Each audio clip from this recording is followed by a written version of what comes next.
Hi, thank you very much, Phil. And I hope you'll find this short presentation interesting. It's got a slightly different emphasis from some of the ones we've had before that are looking at quite sort of like big issues. This is basically what I was doing in class a few weeks ago. So it's very much raw, straight into the classroom and how I've been dealing to a certain extent with AI on the course that I teach. Okay, so let's get going.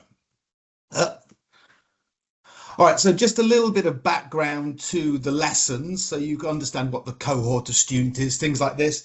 I teach on the King's International Foundation, so all of my students are basically international students. None of them have English as a first language, and they're all pre-undergraduate. So these are not first year, second year, third year university students. These are pre-undergraduate students. Most of them are sort of like 18 years old, and they're just getting into beginning the very first steps in developing a university education. Okay.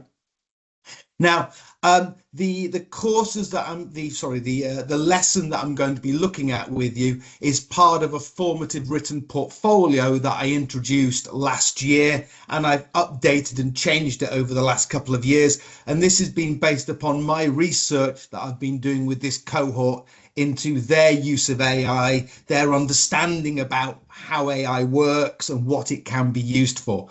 And there was a couple of conclusions that I've made based on this ongoing research, so it might be different by the end of this year, that led me to introduce the portfolio and introduce some of the task that I'll be looking at today. So the first one is that basically students in this cohort, they've used generative AI as something that can produce the end product. In this case, it can produce an essay. So they put the question in and it'll come up with an essay. And that's what they think one of its main uses or what it's good at doing. Okay. They don't see it as being useful or in helping them in working through that thought process and the development process that goes towards crafting a well-written academic essay. Okay. So the portfolio and the tasks that I'm going to be looking at were designed to enable students to begin to access some of the gains that can be had, I think, in using AI to help them with the process and to try to discourage them from just thinking about that final end product of the essay. It also allows for the embedding of the teaching of the ethical AI use that is needed that can help them to develop their skills. Now, the other conclusion from the research and asking them about what they use the AI for is that for this cohort, their use of AI is generally very limited. All of these great ideas that came up in the first few years of AI about how it can be used as a personal tutor, my students weren't using it for. One student in a quite frank discussion about how they should not use AI for generating all of their essay described it as being used for polishing. So they were basically using it for proofreading, paraphrasing, summarizing, translating, and very general idea generation, by which I mean after talking with the students, researching the students, ask it a question, it will create the information. They just unthinkingly accept that information. Okay. And this is obviously something we want to move away from. So I began to develop lessons and tasks to hopefully try to help them to do this. So these are the tasks that are in the portfolio this year, and there's 6 tasks in total, 2 of which do ask the students to use AI to help them and supplement their learning. The one we're going to be looking at today is task B, which is brainstorming ideas using generative AI. And basically there was 3 steps to this. So the task was introduced to the students in an input session where we talked through it, we discussed it, they got an idea about how to do it. They then went away and did it outside of class in their own time. And then the following week, they came to class and we had a workshop where we sat down and we looked at what they'd come up with and I gave them some feedback on it. Okay, so that was the structure of the classes. Okay, so this is the task that they were looking at. Okay, the initial task. So on the left-hand side of the screen is the prompt that I gave the students to get them started. The highlighted part in yellow is the initial prompt that they were using to help them to begin to brainstorm ideas. The bit that isn't highlighted is something I'm playing around with my students to try to make sure that the outputs they use are more in line with college policy, and to stop the more anxious students worrying about, are they breaking the rules without realizing it, but maybe that's for another day. So on the right-hand side of the screen here is the grid that I got the students to fill in. So they put in the shared prompt. It came out with a big load of output, basically, and the first thing the students had to do was to choose some of this output. So they're already making decisions about what they're accepting and taking on from the output. So they would choose part of the output that they thought was interesting or relevant. They'd put it in the grid, and then they'd work through the evaluation questions to help them to think and act about this information. Based upon that evaluation, the students then come up with their own prompt independently, put it in there, get the output out, choose which part of that output they want to analyze in more detail, okay, evaluate it, another prompt, another output, and this kind of iterative process. Okay, and before I forget, I just want to put out a big call out to a colleague whose presentation I saw at the APT conference this year, Upsha, who gave me a lot of inspiration for this task. Okay, so I'll just put that up there.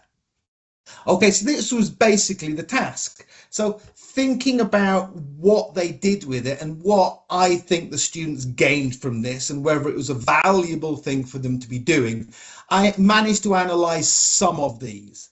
I say there's 340 students on the course. Those students were only doing this activity a couple of weeks ago. I haven't been able to go through all of their portfolios with a fine-tooth comb. So I've basically looked at my two classes. So that's 25 students in total. Now, 22 out of 25 of the students did the homework, which I think is a fairly good strike rate for a homework task, and implies that the students could see the purpose of the task. They could realize that it could be useful for them. On average, they wrote 3 prompts. 19 of the 22 students wrote 3 prompts.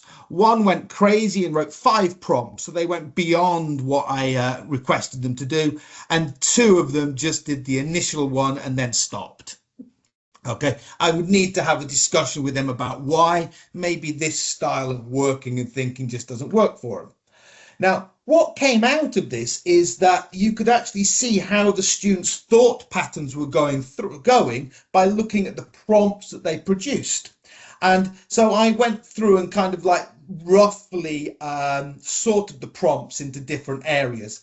And now, of course, some of these prompts the students were producing were doing more than one of these tasks. So a lot of the students were asking for a subtopic.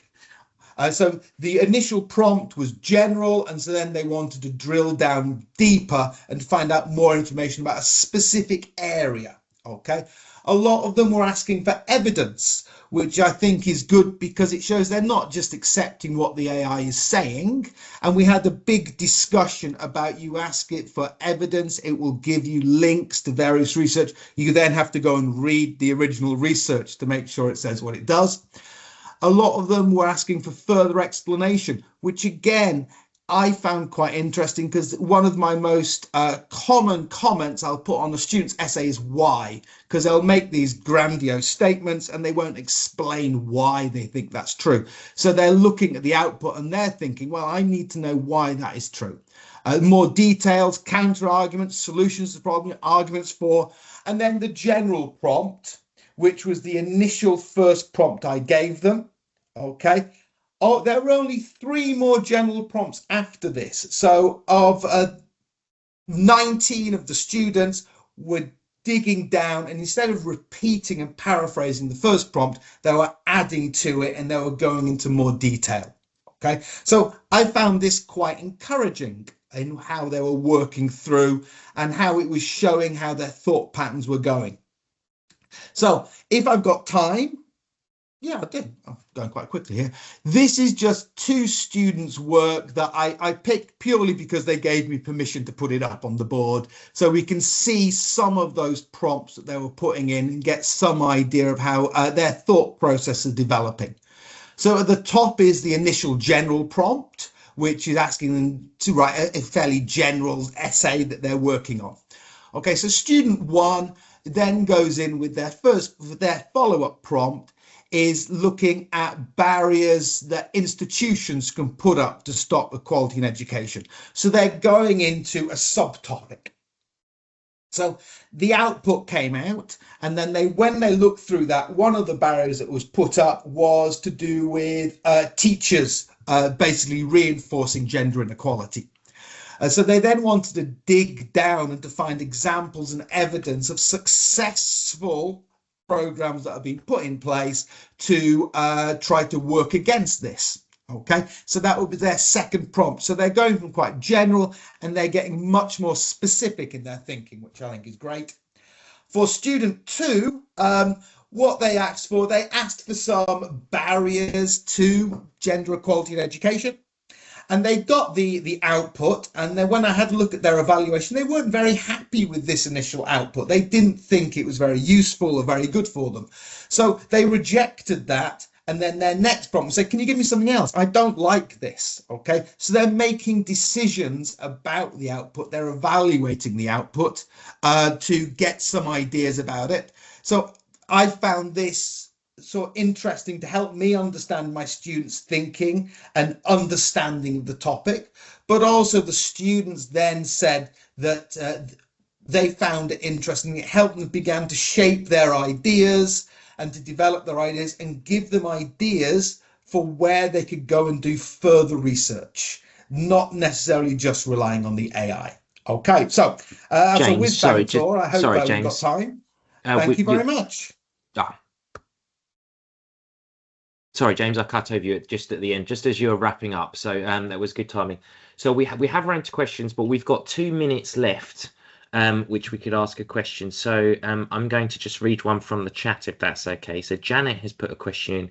Could they be asking AI to give them the prompts? I suppose, yes, they could do.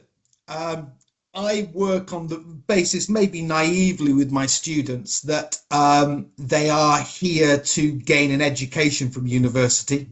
And if they completely outsource all thought to the AI, they're not actually gaining anything from the education other than a piece of paper at the end of it.